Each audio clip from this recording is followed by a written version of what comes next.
Nobody works in the admin building at night except Alexander, and that's the way he likes it. By midnight, the lobby's automatic lights have gone from clinical white to the soft blue glow of dusk. Their timer is an hour slow, but nobody's ever going to bother fixing it. Not when the only staff on shift are the 3 faceless security guards who sleep in turns and Alexander himself, hunched behind his own luminous row of monitors. He likes the quiet, at least on paper. In reality, quiet is never just absence. It's the soft hum of server racks through the ceiling tiles. It's the random thump of HVAC in the walls, the sticky friction of his own shirt against his skin when he moves. It's the chill of air that never settles, always blowing, even when he wishes it wouldn't. He's been here, at this desk, for 4 years. The grooves of his forearms are impressed on the faux wooden surface, a topography of caffeine and sweat. The chair's lumbar support is as much muscle memory as the password he enters nightly. He's supposed to be called Content Quality Technician, but nobody in the outside world calls it that. They call it moderator if they're being polite, or janitor for the digital sewer if they know anything at all about what he does. The reality's somewhere between the two, and in the last few months, he's started feeling like the distinction matters. He's not sure if that's better or worse. Tonight he arrives at his desk at exactly 23:42, as always, and logs in with the same cautious, gloved ritual he uses for public bathrooms. The login screen is corporate gray and green, with a logo that would be wholesome if you didn't know what horrors it hid. The first time he sat here, he spent hours exploring the dashboards, playing with the data visualizations, pretending it was a puzzle game and not a meat grinder. Now he skips straight to the moderation queue. It is, as expected, a shit show. He's learned the trick to staying sane is not to dwell. Most content is flagged by the algorithm before a human ever sees it. But the outliers, the edge cases, the things the machine can't categorize, those end up here. For every dozen teenage prank uploads, there's one that feels like it was grown in a petri dish of collective malice. He scrolls with the detachment of a coroner, each thumbnail barely making an impression before he flicks it to the digital waste bin. After the first hour, he's already deleted a full 8 minutes of a mannequin slowly melting in a microwave, a looped video of a hamster skeleton dancing in front of a burning flag, at least 4 variations of deep fake celebrity makes a sandwich in the nude. He could keep count, but he doesn't. He's not paid for stats, only for coverage. On nights like this, the only warmth is in the mug. Coffee, stale and black, spiked with the cheap sugar packets left over from the day crew. He's on his 3rd cup by 1 a.m., and the only thing it's doing is making his hands jitter on the keyboard. Even that is preferable to the alternative. The alternative is thinking. He stretches, rolling his neck to ease the ache that's building at the base of his skull. He watches his own reflection, distorted and blue-tinted in the dark window beyond his monitors. He barely recognizes himself. 4 years ago, he had a girlfriend and a dog and went hiking on weekends. Now, the only thing that leaves the building with him at dawn is the after-image of whatever he's seen in the night. He reaches for his phone, but there are no new messages.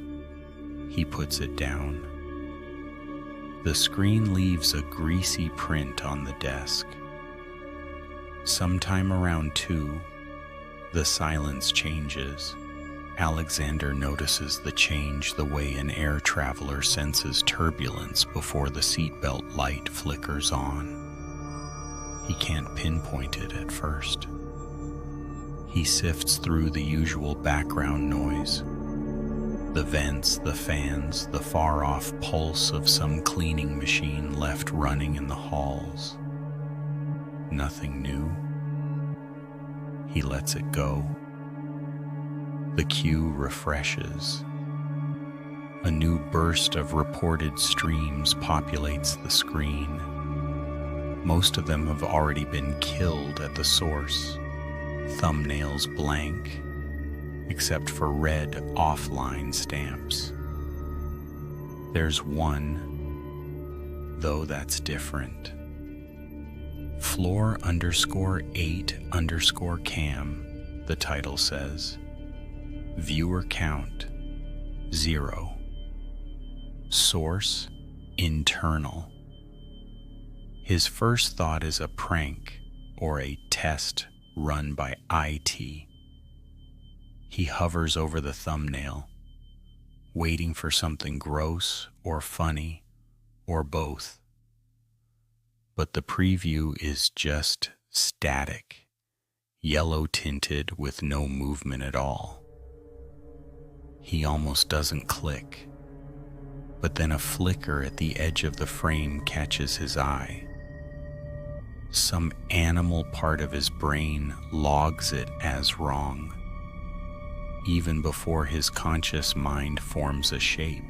He hesitates, finger on the mouse. In the end, it's his job, so he clicks. The stream pops up in a new window.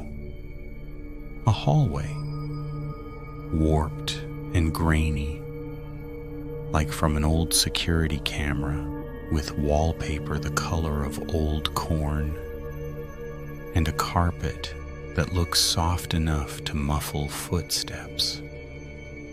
He squints, searching for the expected, the prank, the gore, the thing that will let him close the ticket and move on. But nothing happens. The hallway is perfectly, absolutely empty.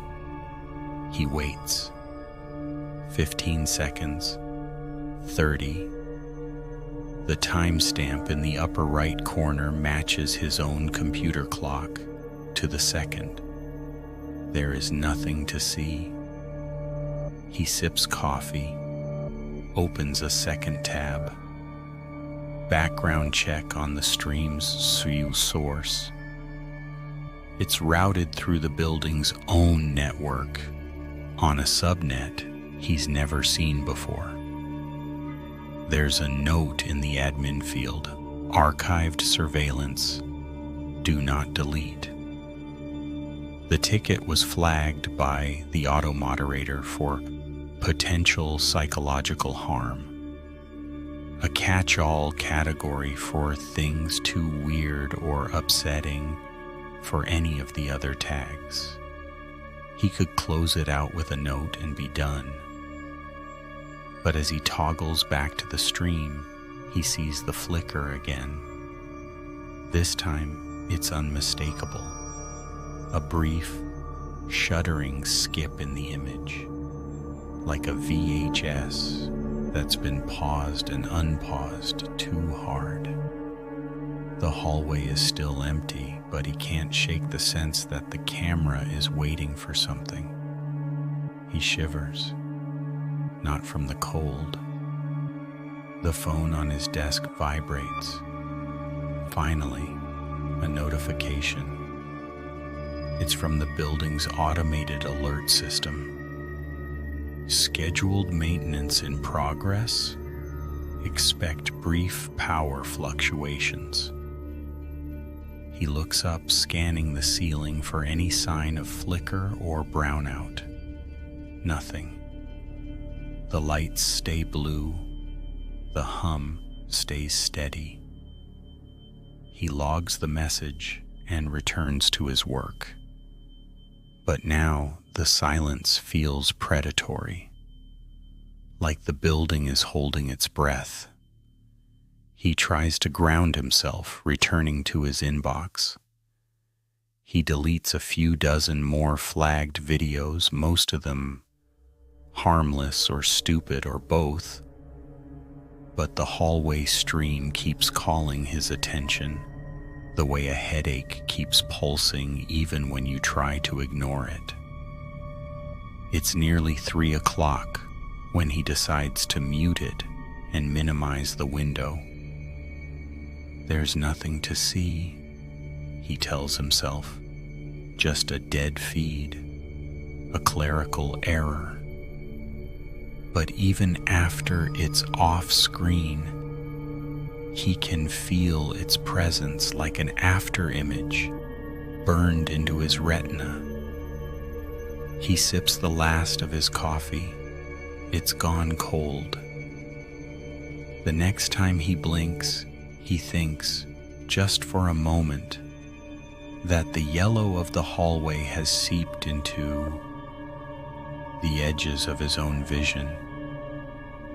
He blinks again and it's gone. But the uneasy feeling lingers, crawling along the edge of his awareness. He types up a note, as required.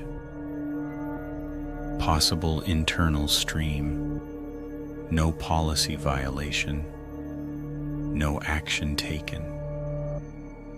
He almost adds a joke, something about the interior decorating, but decides against it. The admin logs aren't private. Instead, he closes out the ticket and rubs the bridge of his nose, already dreading the next round. For a moment, he wonders what it would be like to just leave. Walk out into the dark, cold parking lot, get in the car, drive until the sunrise. He imagines the air outside still and bitter. He imagines himself breathing it in. But it's a fantasy. He's needed here, and there's always more to moderate. He leans forward, eyes on the blue-lit screen, and gets back to work. Floor_8_cam sits in his queue like a benign tumor, waiting for attention. The stream is flagged for review due to its internal tag, its 0 viewer status, and a pattern match to prior psychological harm reports, a rare trifecta. But in practice, psychological harm is a bucket category reserved for things that bother the algorithm's sense of normalcy, but don't clearly violate any community standard. The window is still open from earlier. He clicks in, unmuting the feed. Still the same hallway. Sickly yellow wallpaper, carpets so faded they look like a dental impression. The camera points dead ahead, fixed and unblinking. No movement, no sound. just a corridor, as dead as any corridor at 3 in the morning. Alex scrolls through the stream metadata. Uptime, 9 hours, 12 minutes. Origin, local subnet with no registered user account.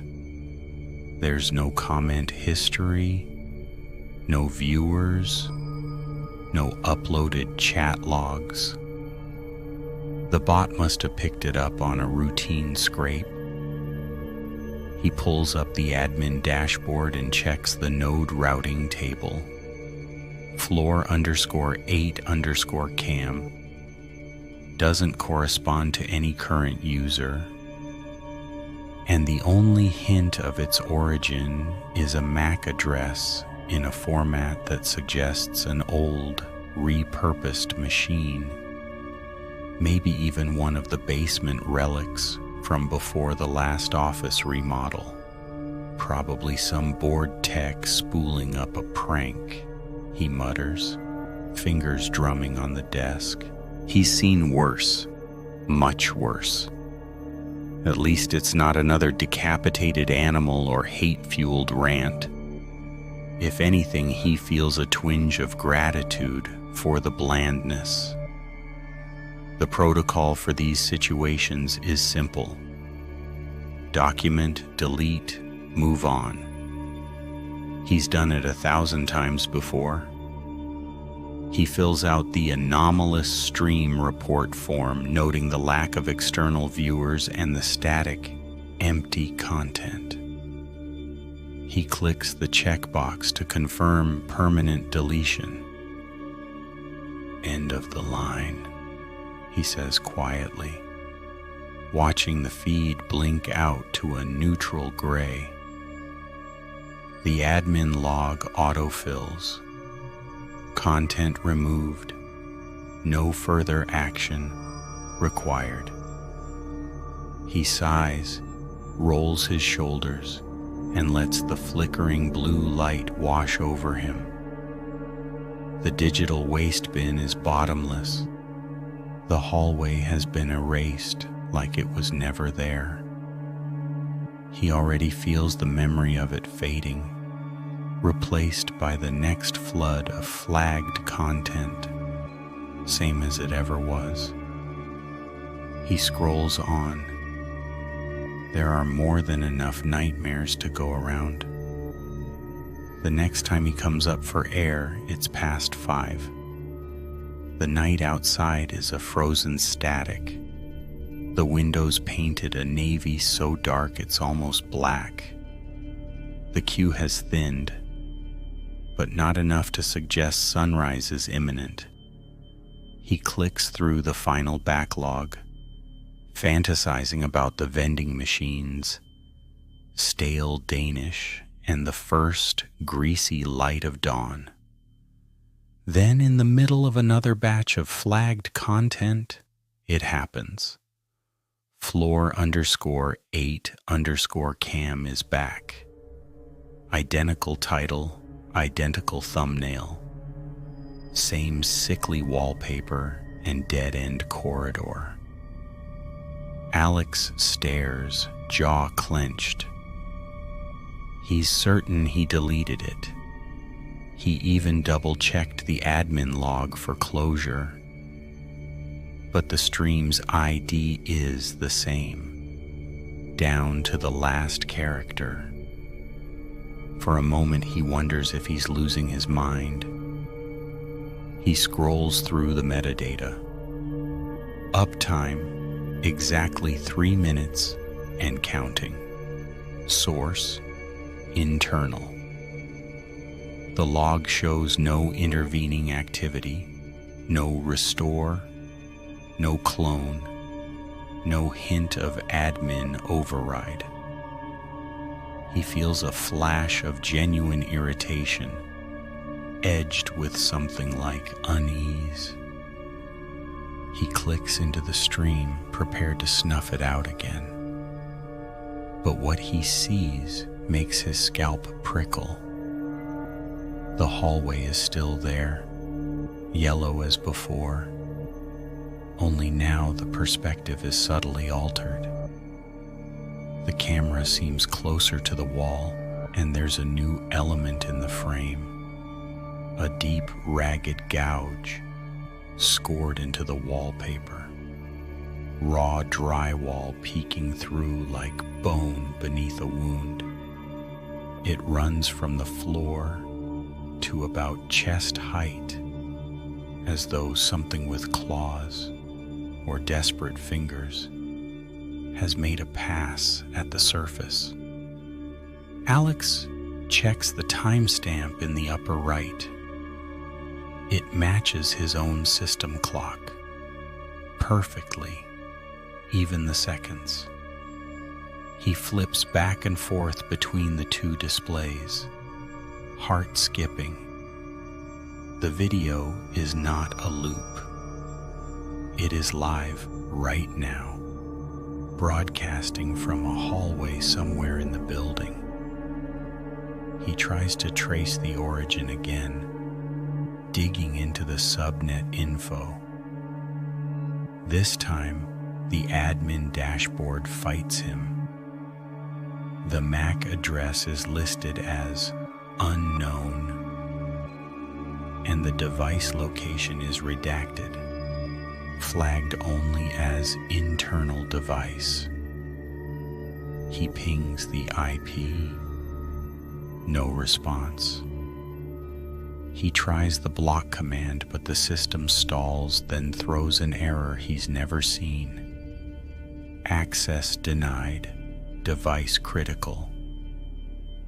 The gouge in the wallpaper seems deeper now, as if it's growing in real time.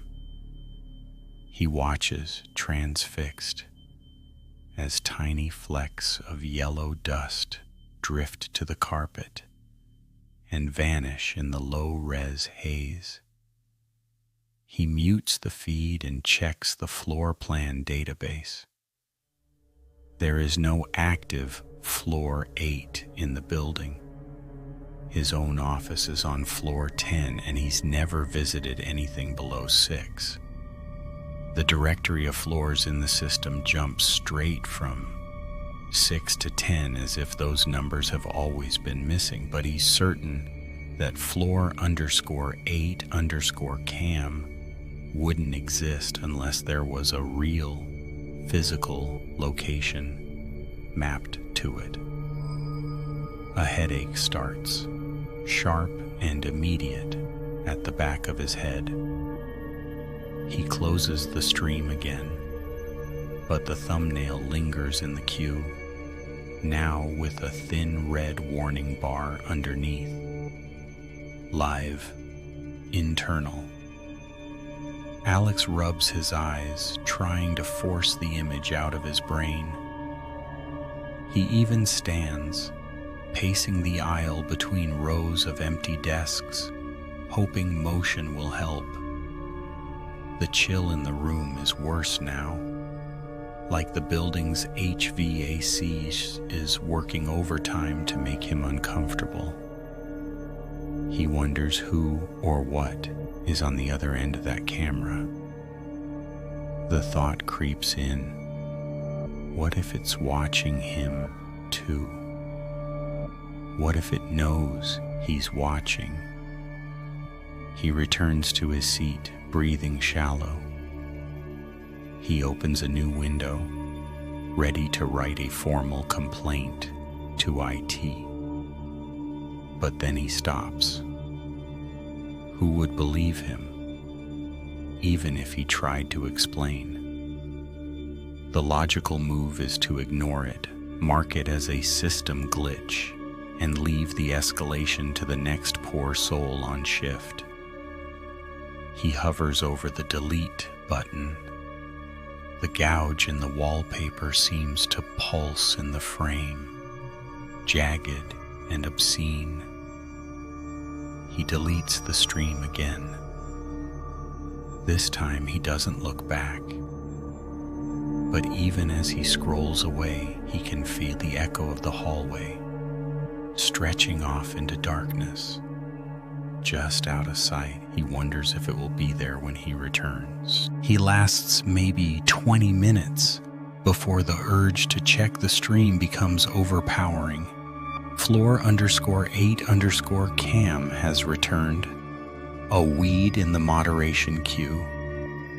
The same title, the same thumbnail, only now the jagged scratch in the wallpaper is twice as long, bisecting the frame. The timestamp is still in perfect sync with his system clock. He's pretty sure it always will be.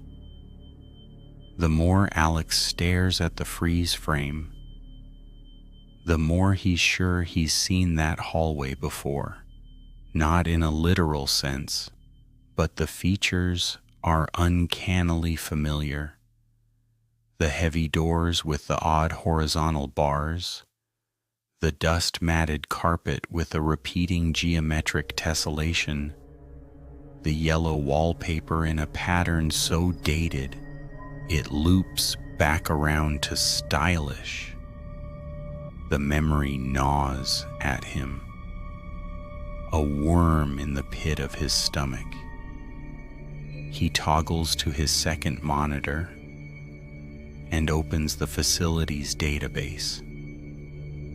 It's an enormous PDF, hundreds of pages long, mapping out every floor and subfloor of the admin building. He scans through the schematic, tracing hallways with his finger. His own office is on 10. 10's the lowest floor with operational offices, and even that is only him and the servers. Below 10, according to legend, are a handful of abandoned levels from some previous corporate era. They're said to be empty, stripped for asbestos, sealed up and forgotten.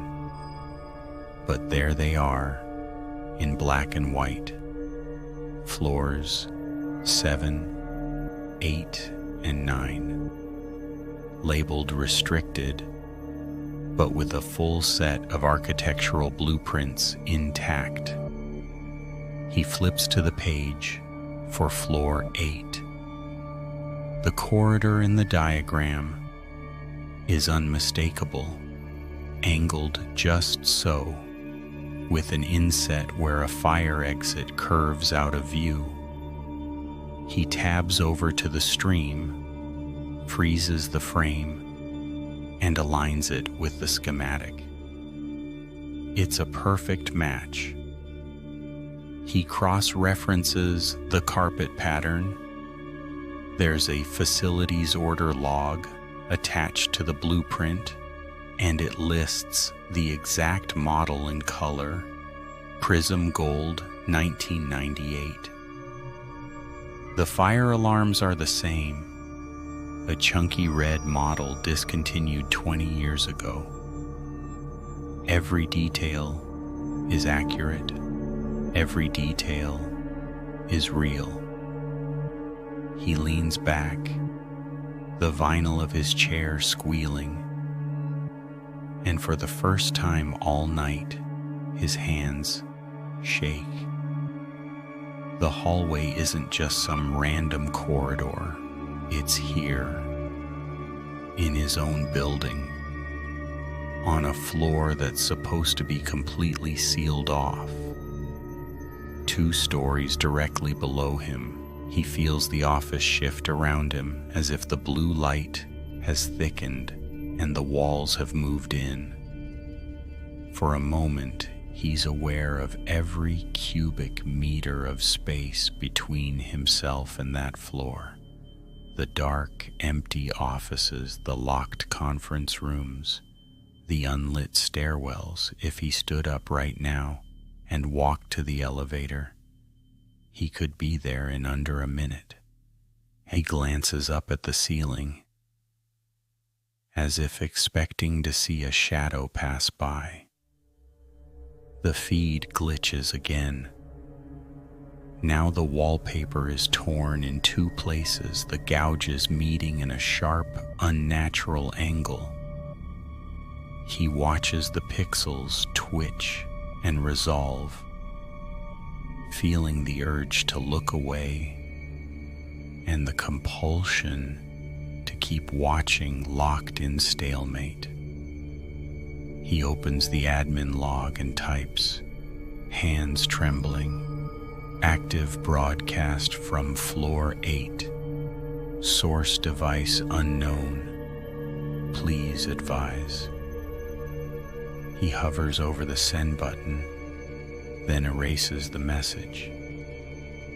Who would care at this hour? Who would believe him? He's the only one on shift. Even the security guards have gone silent. He can see their status dots on the internal chat, both marked away. He tries to rationalize it. A test stream from IT, a leftover prank, some maintenance guy's idea of a joke. But none of those explain the way the camera moves, the way the damage in the wallpaper accumulates, the way the clock ticks in perfect time with his own. He looks at his reflection in the window, blue and bloodless. He wonders how long it would take for anyone to notice if he left his desk, went downstairs, and didn't come back. He almost laughs, but the sound dies in his throat. He closes the blueprint, but the layout of floor 8 is now burned behind his eyes. The long corridor, the sharp left turn at the end, the silent fire exit. He returns to the stream, watching, waiting to see what happens next. The hallway's feed is all Alex can see. He tries to tear himself away, but every part of his mind is hungry for the next frame, the next anomaly, the next sign that someone will step into the corridor and shatter the spell. He considers calling building security. There's an emergency number posted at every floor's reception and a dusty intercom by the elevator bank that still works if you know how to use it. But the idea of explaining that a camera on a sealed floor is live, that it's updating in real time, that the wallpaper is literally being torn apart on camera, sounds deranged even to him. He glances at the security chat. No new messages, no green status lights.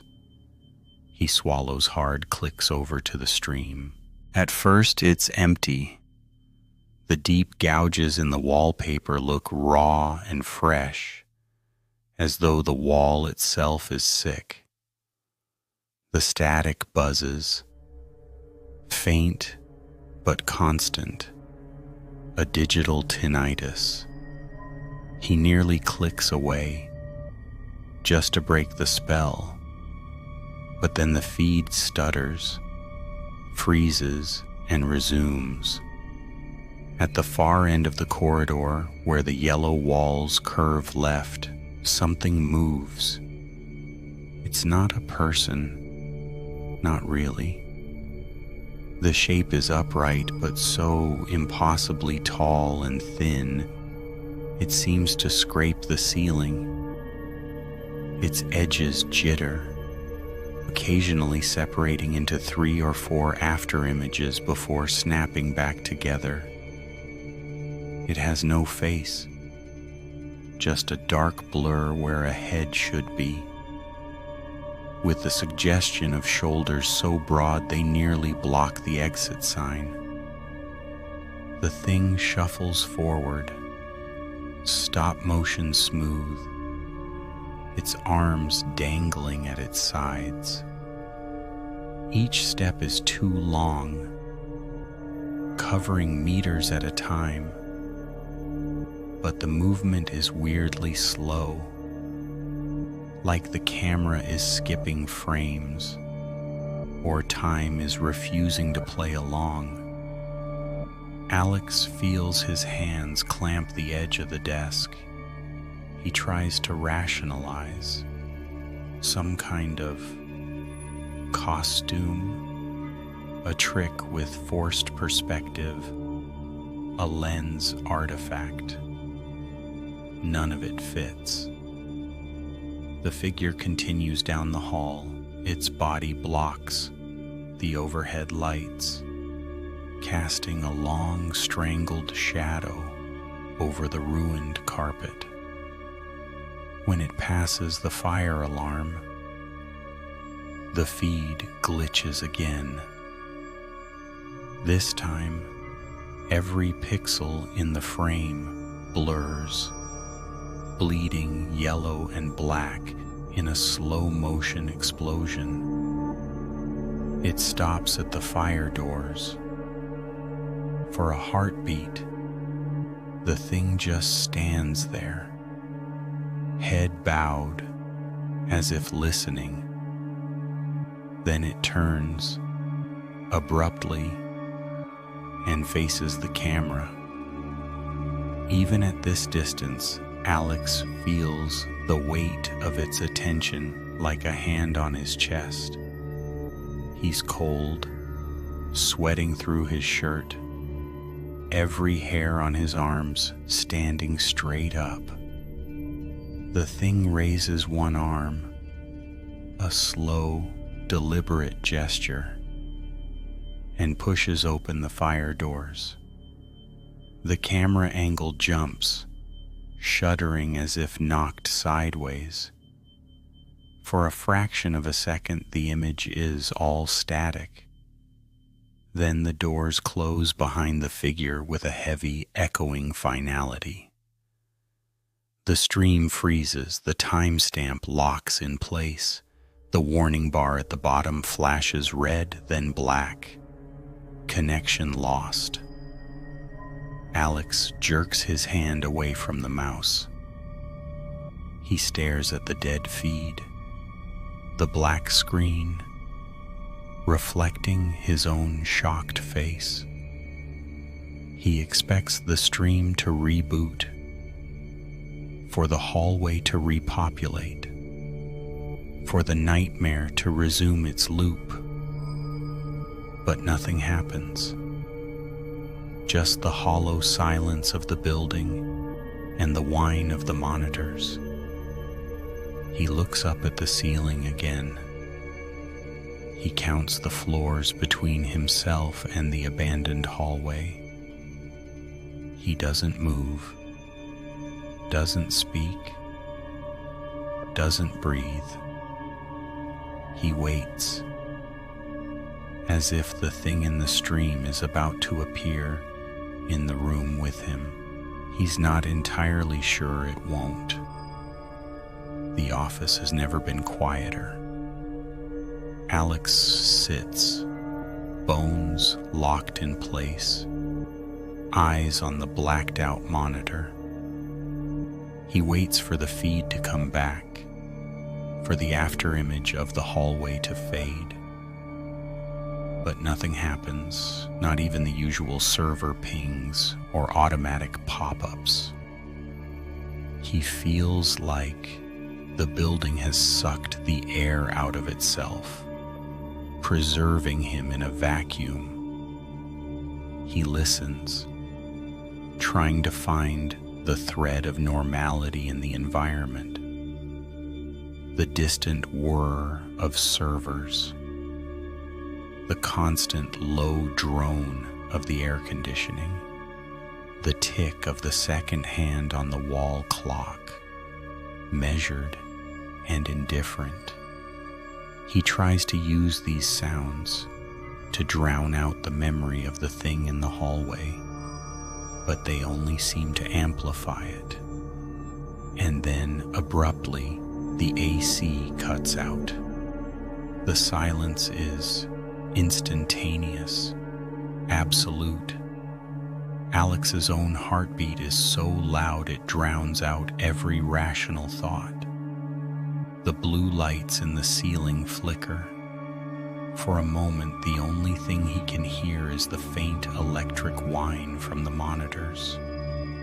He waits, expecting a power surge or a backup generator to kick in. But instead, the silence persists. In that silence, he hears something else. Footsteps. Not the brisk, practiced tread of security or the soft shuffle of cleaners. These are heavy, uneven, as if something is dragging itself across the commercial carpet. They start at the stairwell at the end of the hall, slow and inexorable, each step spaced out like a metronome. Alex tries to convince himself it's nothing. An echo, a trick of nerves and caffeine. But the steps keep coming, unhurried, impossibly loud against the dead backdrop. They reach the row of empty cubicles outside his office. There's a pause, and for a moment Alex imagines the presence out there, as tall and warped as the thing in the stream, folding itself through the narrow corridors, brushing past the fake plants and defunct printers. The footsteps resume. They stop directly in front of his door. Alex holds his breath. Every muscle in his body goes rigid, his hands gripping the sides of his chair until the vinyl creaks. Then comes the knock. Slow, deliberate, so heavy that it rattles the pens in their plastic cup and sends a fine shower of dust from the acoustic tiles overhead. 1, 2, 3. Each impact is more final than the last, as though the door is the only thing separating him from something that shouldn't exist. The sound is so real, so present, that for a moment he expects to see the wood splinter and the handle turn, but nothing happens. The silence after the third knock is so complete, so absolute, that it feels like the end of a broadcast. Alex sits, unable to move, barely able to breathe, as the building's blue lights buzz and flicker overhead. He waits for the next frame, but the stream is already dead.